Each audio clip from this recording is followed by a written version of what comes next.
Ils font le bonheur des téléspectateurs de France 2 et de Michel Drucker. Ils font rire la France entière en tournée.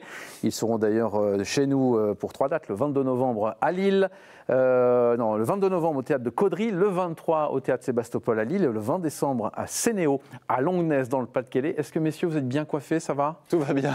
C'est pas mal. J'ai une petite mèche qui rebique. Oui, mais bon, c'est ce qui fait mon charme. c'est le charme. Ben et Arnaud de sa mère sont mes Vous invités. aussi, hein. Je l'ai pas osé. Bonjour messieurs, bienvenue. Bonjour Laurent. Non, c'est vrai, j'en ai un peu moins de vous. Oh, Mais bon, c'est pas grave. ça se voit à peine. La tournée, en pleine tournée pour ce duo, donc, Ben et Arnaud de sa mère. Comment ça se passe la tournée jusqu'à présent, messieurs? On touche du bois, ça se passe très bien. Ouais, non, c'est super. On rigole beaucoup. On s'amuse.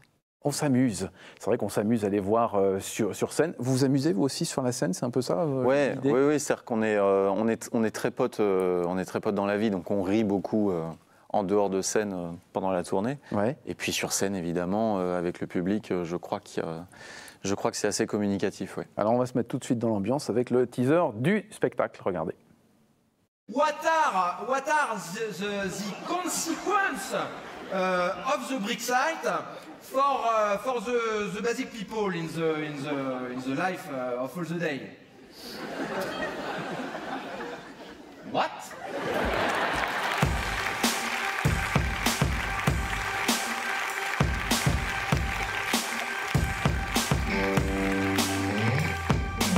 Donne-moi ton portable! Calmez-vous, monsieur! Donne-moi ton portable! Calmez-vous! Donne-moi ton portable! Ok. 06 28 12. Non, mais pas ton numéro de portable, abruti! Donne-moi ton téléphone portable! Ah d'accord! Il y a un joueur français qui ne perdra pas aujourd'hui, c'est notre Richard National, notre Riri. Allez Riri! Oula, Bertrand, attention, qu'est-ce qui vous fait être si certain que Richard ne perdra pas Il aujourd'hui? joue demain en fait, hein, donc... D'accord. Ah ouais, non, mais c'est pas grave.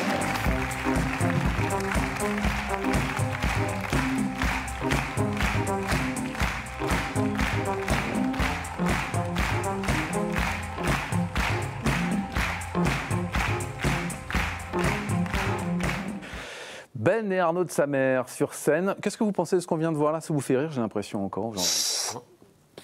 Oui, ce sont des bêtises qui nous font rire. Hein. Ah non, on est assez clients de ce qu'on fait. C'est pas de dire ça. Non, mais pourquoi pas? En tout cas, moi, j'ai eu l'occasion de revoir des extraits vidéo. Je regarde pas trop les images de ce qu'on fait, mais je les ai revus parce qu'il y avait une bande-annonce qui était diffusée l'autre jour dans une gare. Figurez-vous. Ça arrive. Ouais, où il y avait tout un truc pour une salle dans laquelle on va jouer et je me marre en regardant ça. Ouais. Comment vous travaillez tous les deux? Comment ça se passe l'écriture?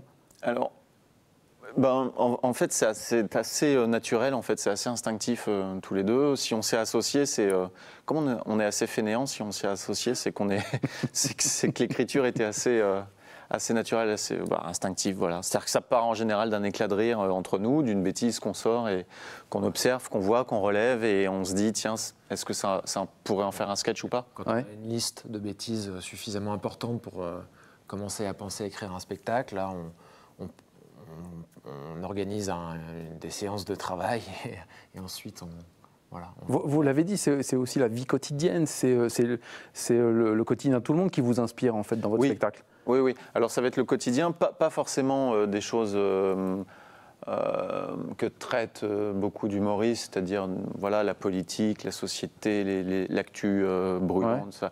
Nous, c'est le quotidien. Le tringard, là, comment ça Voilà, nous, ça va être le quotidien un petit peu futile de tout le monde, des choses. Des choses peut-être un petit peu plus légères. Après, dans notre spectacle, on présente ça comme c'est un journal télévisé, ouais. Et donc on fait semblant de traiter de sujets sérieux, et évidemment, on tord le sérieux et on décale tout ça pour le traiter à notre manière. Mais on va parler d'environnement à travers la disparition des abeilles, on va parler des pickpockets dans le métro, on va parler de... prétextes, hein, ce sont des prétextes, ouais. On a pas la volonté de parler d'un...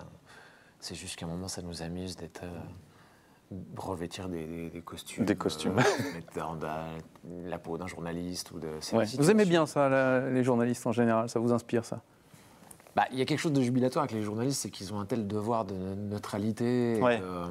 Et aussi un phrasé aujourd'hui, c'est très présent avec les chaînes d'infos. D'abord, on ne peut plus y échapper. Il y a de l'info partout, il y a des journalistes C'est partout. vrai. Et on dit souvent qu'il y a beaucoup d'humoristes, mais il y a beaucoup de journalistes. Donc, ça parle tout de suite aux gens. Et puis ensuite, c'est jubilatoire parce qu'on peut on peut leur faire des sorties de route très facilement, quoi. Ouais. Ouais, c'est tellement formel. Un journaliste qui montre un peu trop ses convictions politiques, c'est tout de suite très drôle, quoi. Mhm. Parce qu'ils n'ont pas le droit. Donc, moi, j'aime bien les persos de journalistes, ça me fait rire. Et quels sont vos modèles? D'humoristes? Ouais. Bah, il y en a. C'est très vague, c'est très large surtout.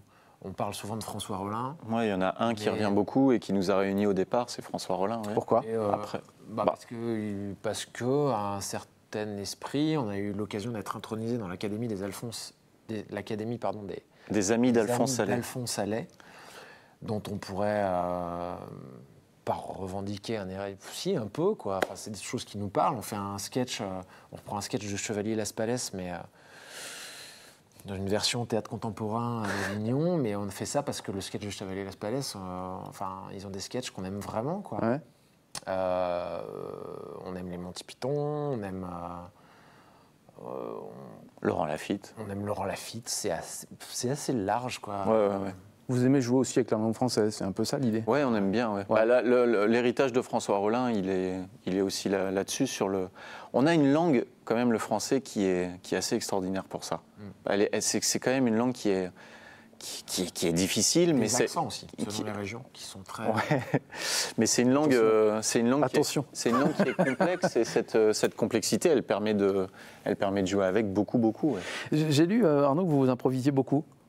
Oui, moi c'est ma formation, on va dire artistique initiale, l'improvisation théâtrale. Donc j'ai ce réflexe-là, dès que je suis sur scène, j'ai une certaine jubilation à rebondir sur quelque chose, mais là où d'autres vont s'arrêter, moi j'ai un réflexe d'improvisateur qui fait que je suis enchéri dans le... Ça veut dire que c'est compliqué pour vous? Parfois, ouais, mais Ouais. c'est marrant quand même. Donc, Pourquoi? parce que c'est... pourquoi c'est marrant ou pourquoi c'est... Pourquoi c'est marrant? Ah, c'est marrant parce que c'est très très drôle, c'est très excitant à partir du moment où il y a un cadre et où on sait comment retomber sur nos pattes. On sort des rails là pour le coup. Ouais, mais c'est vachement excitant.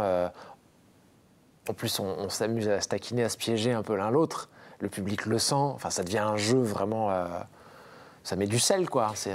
Vous l'avez dit, en fait, vous aviez envie de travailler tous les deux. Qu'est-ce qui vous a mis finalement sur scène ensemble? Vous avez eu des expériences chacun de votre côté, mais... C'est vraiment c'est l'argent. Là, Ouais. comment ça s'appelle ce que tu as dit, argent. Quelle banque? Non, Non, c'est une envie qu'on a depuis très longtemps. Oui. On a fait des choses à la télévision, des choses ponctuelles Ensemble, comme ça. Mais un spectacle, ça demande quand même du temps. C'est assez chronophage. Uh-huh. Et ce qui nous a permis de le faire, c'est un alignement des planètes sur Il y a eu aussi au niveau de l'émission l'agenda. de Laurent Ruquier, où à un moment, concrètement, on faisait des sketchs tous les deux. On en a fait, je sais pas, une petite dizaine. Et donc, on se retrouvait toutes les semaines dans un café pour écrire les sketchs avec les thèmes. Et là, on s'est vraiment bien marré sur cette émission. Ouais. On s'est vachement marré sur celle de Michel Drucker Mhm. aussi. Mais je crois que là, on s'est dit, putain, ce serait vraiment cool de faire un spectacle ensemble. Et vous ne regrettez pas? Non. Ah non, évidemment. Bah, nous non que plus. Et je crois que le public non plus. Non, j'ai l'impression. Merci infiniment, messieurs, d'être Merci, venus Laurent. chez nous. 3 dates. Donc, le 22 novembre, théâtre de Caudry, dans le Nord, théâtre Sébastopol de Lille, le 23. Et puis, le 20 décembre, vous êtes à Sénéo, à Longnes, dans le Pas-de-Calais. Merci à vous. Merci. À très vite. Ouais. À bientôt.